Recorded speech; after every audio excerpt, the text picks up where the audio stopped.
On the morning of December 4, 2024, the streets of Midtown Manhattan bustled with the usual rush of commuters, tourists, and business professionals beginning their day. Outside the New York Hilton Hotel on 6th Avenue, just steps from some of the city's most recognizable landmarks, a man approached from behind and opened fire on Brian Thompson, the 50-year-old chief executive officer of United Healthcare, one of America's largest health insurance companies. Thompson was shot multiple times in the back and leg, in what police would later describe as a brazen, targeted assassination. Within minutes, he was pronounced dead at a nearby hospital, and a massive manhunt began that would captivate the nation and expose deep fractures in America's relationship with its healthcare system.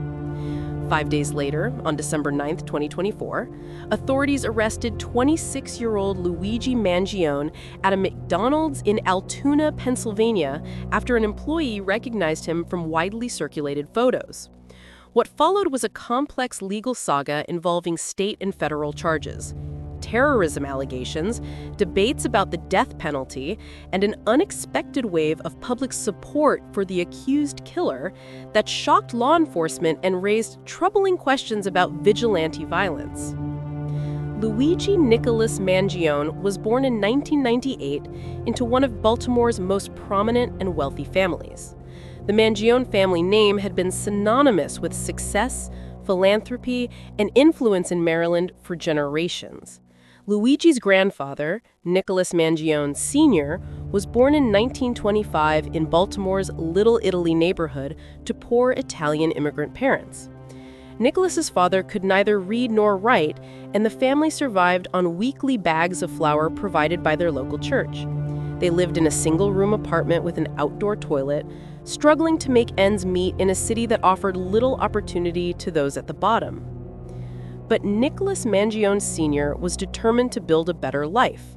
After serving in the Navy during World War II in the South Pacific after World War I, he returned to Maryland and attended night school at the Maryland Institute, eventually becoming a contractor.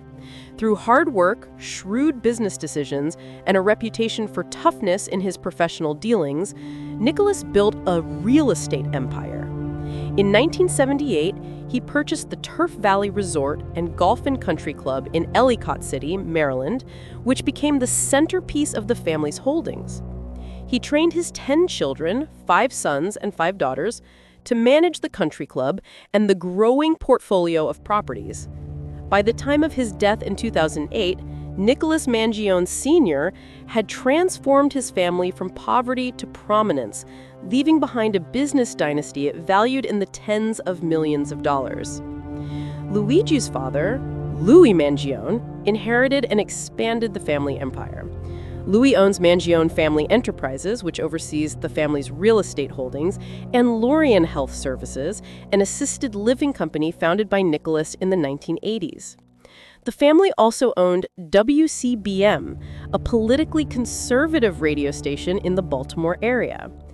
The Mangiones became known for their philanthropy, donating more than $1 million to the Greater Baltimore Medical Center, which bears a plaque in their honor.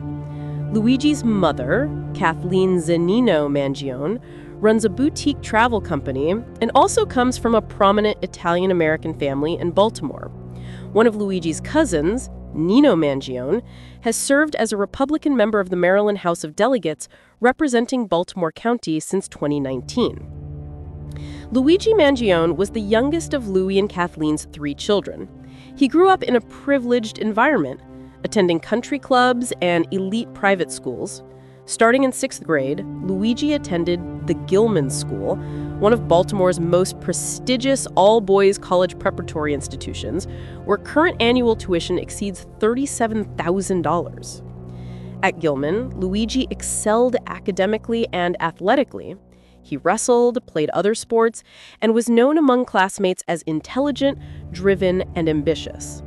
In 2016, Luigi graduated as valedictorian of his class, delivering a speech to his fellow graduates in which he praised their ability to come up with new ideas and challenge the world around it. Fellow students remembered him as confident, well-spoken, and destined for success. Following high school, Luigi matriculated to the University of Pennsylvania, one of the nation's most elite Ivy League institutions.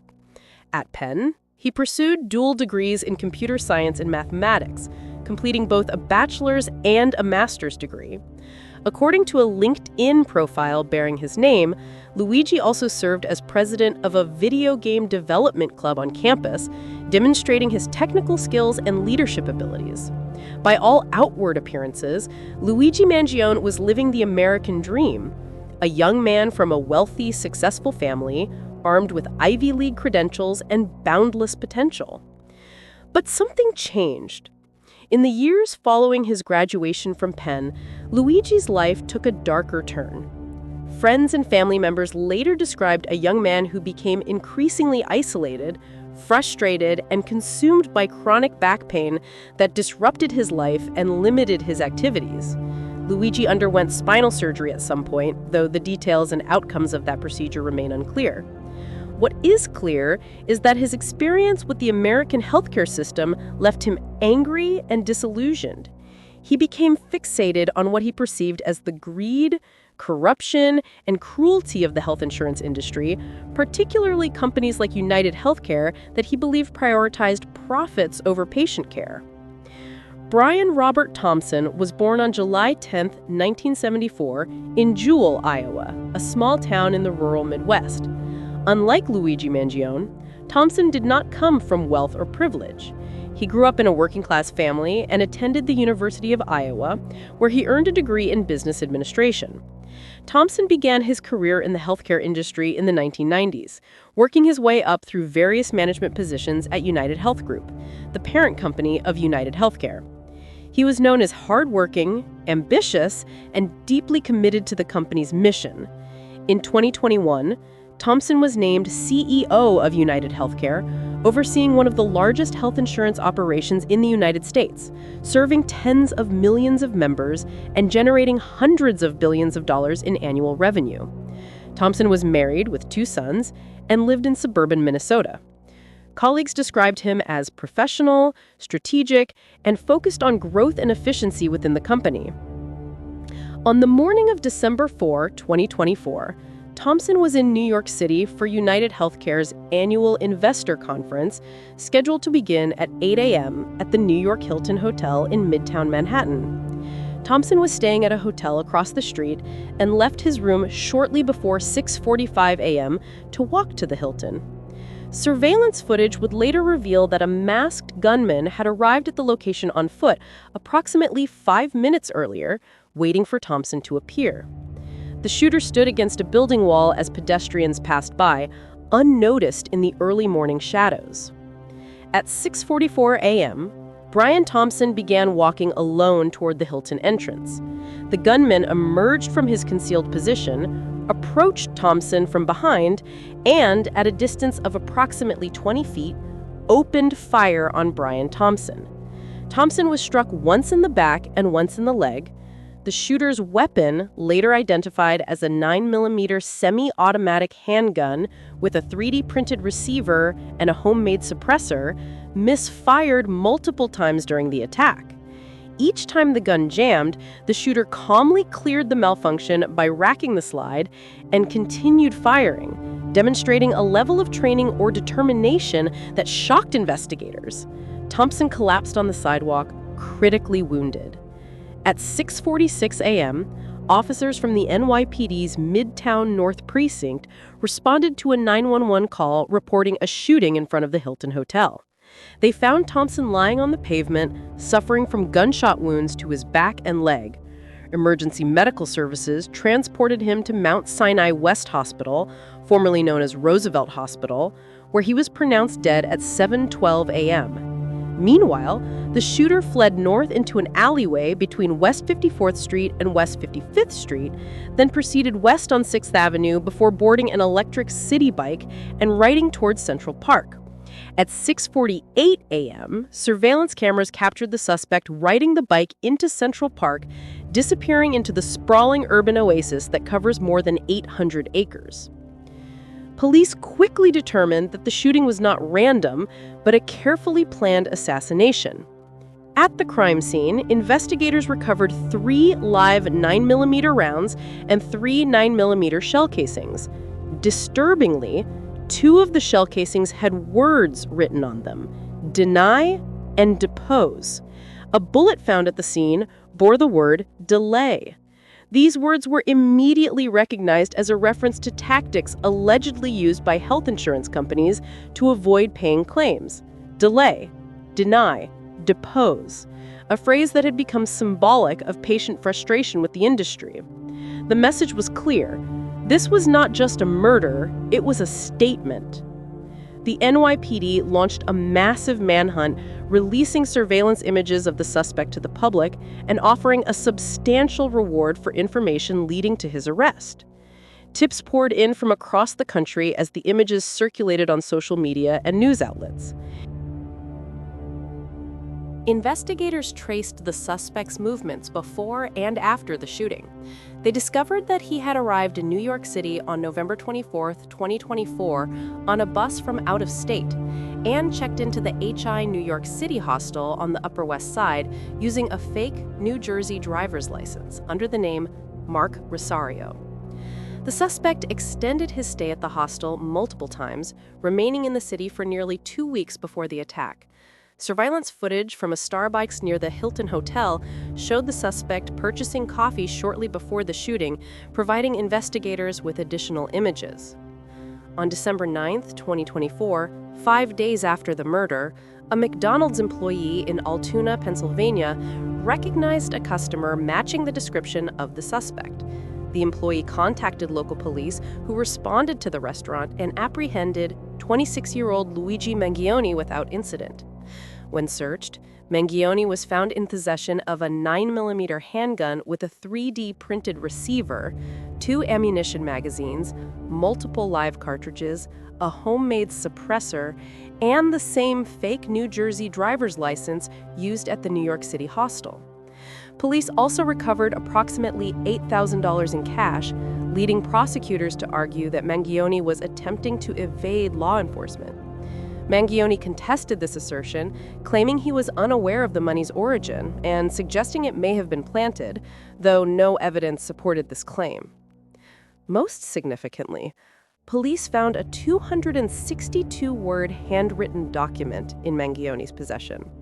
The document, which prosecutors would later describe as a manifesto, expressed hostility toward the health insurance industry and corporate greed. In the document, Mangione allegedly wrote about the need to send a message to the healthcare system and indicated that he acted alone. Forensic analysis would later confirm that the shell casings found at the crime scene matched the gun recovered from Mangione. Luigi Mangione was immediately arrested and charged in Pennsylvania with several offenses, including carrying a firearm without a license, forgery, tampering with records or identification, providing false identification to law enforcement, and possessing instruments of crime. He was held without bail as authorities in New York prepared to bring additional charges. On December 19, 2024, Manhattan District Attorney Alvin Bragg announced that Mangione had been indicted on 11 state charges, including 3 counts of murder, including first-degree murder in furtherance of terrorism, 2 counts of second-degree criminal possession of a weapon, 1 count of second-degree possession of a forged document, and 1 count of third-degree criminal possession of a firearm. The terrorism charge was particularly significant, as it alleged that Mangione actions were intended to intimidate or coerce the civilian population and influence government policy, making him eligible for a sentence of life in prison without parole. In addition to the state charges, federal prosecutors brought 4 federal charges against Mangione, including stalking and murder through the use of a firearm. In April 2025, U.S. Attorney General Pam Bondi announced that federal prosecutors would seek the death penalty, describing the killing as an act of political violence and a, quote, premeditated, cold-blooded assassination that shocked America, unquote. The federal case ran parallel to the state prosecution, with both proceedings advancing simultaneously. As the legal process unfolded, prosecutors revealed additional evidence that painted a chilling picture of Mangione's planning and intent. In a court filing dated June 4, 2025, prosecutors disclosed excerpts from a diary that Mangione had kept in the months leading up to the murder. In an entry dated August 2024, approximately 4 months before the shooting, Mangione wrote that he had finalized the details of what he would do and felt no doubt about whether it was right or justified. He stated, quote, "The target is insurance. It checks every box," unquote. In an entry dated October 22, 2024, Mangione considered whether to bomb the United Healthcare headquarters, but rejected the idea, writing that such an action would appear as unjustified and would risk innocent employees. He instead decided to target the CEO at a public conference, believing it would spotlight the event and the, quote, "greed" of those in attendance without endangering bystanders, unquote. Prosecutors argued that these writings demonstrated Mangione's intent to commit murder in furtherance of terrorism, as defined by New York state law. They contended that Mangione intended the killing to intimidate health insurance employees, draw public attention to corporate greed within the industry, and discourage investors and financial analysts from engaging with health insurance companies. Following Thompson's death, United Healthcare and other health insurance companies did indeed receive threats against their executives and employees. Doctors at United Healthcare who sent denial letters to clients expressed fear for their safety and requested that their names not be attached to the letters. Some physicians resigned due to fears of retaliation. Police were contracted to protect United Healthcare's headquarters in Minnesota, and threats were directed at employees in the company's New York City office. 40 executives received personal security details, and one executive who had been threatened changed her hair color and relocated due to safety concerns. Posters appeared outside the offices of other health insurance companies, including Emblem Health, featuring images of executives with the message, "Healthcare CEOs should not feel safe. Delay, deny, defend, depose," unquote. The case of Luigi Mangione and the killing of Brian Thompson began to attract a cult-like following on social media and among segments of the public frustrated with the American healthcare system. Supporters organized fundraisers for his legal defense, created fan pages, and showed up at his court appearances wearing shirts bearing slogans like "Free Luigi" and "Deny, Defend, Depose." Many viewed Mangione not as a murderer, but as a symbol of resistance against a healthcare industry they perceived as exploitative, cruel, and corrupt.